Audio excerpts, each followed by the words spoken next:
This is Suzanne Wagner, and yes, it's very early in the morning. I'm leaving to head out to go see a friend, and it's going to take a long time to get there. So, anyway, I'm doing the Numerology and Astrology for the 8th of October 2022. If you add all those numbers together, you get the number 15, and if you add the 1 and the 5 together, you get the number 6. The number 6 tries to show the power of our hearts, and that our hearts can carry us through difficult times. Compassion and empathy are crucial for igniting hope in this world, and today is a day to practice that compassionate heart space.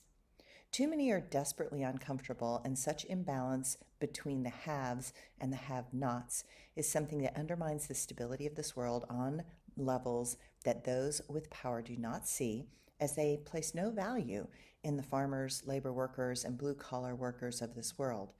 But when we lose those people in the chaos of climate change and the processing of goods and produce diminishes or completely halts, we're in trouble then.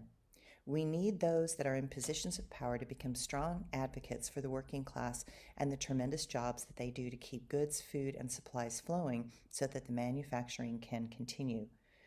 We need those that have the power to speak up for those that are on the fringes and that don't have a voice. We are being asked to see this world has lost its emotional, spiritual balance, and that is a dangerous place to stand. If we work to reclaim that balance within us, the number 6, then we might eventually help this world find that elusive balance also. The astrology for today. The moon will shift out of emotionally sensitive Pisces and into the determined and outgoing sign of Aries, and it is a welcome relief from all the intense emotions that have been slamming each of our personal shores. A bit of action feels like a breath of fresh air, but get ready. Action is happening on lots of levels. Not only is Pluto going to go forward, but we are preparing for Saturn to follow in a couple of weeks. All those things that have been stuck will break out and through, probably with a bit of noise and foreboding in the process. It feels like an intense week on many levels. You are not wrong.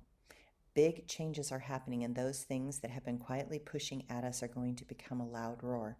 The sound is going to insist on being heard and will require a much more direct approach.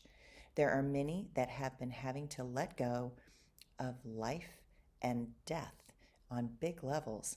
Such moments are thrust upon us and demand that we make big changes that are necessary. Those on the fence will discover that the fence is booby-trapped if you sit on it for too long. Get up, get going, and realize that pretending to not notice is getting us nowhere. Thanks, everyone.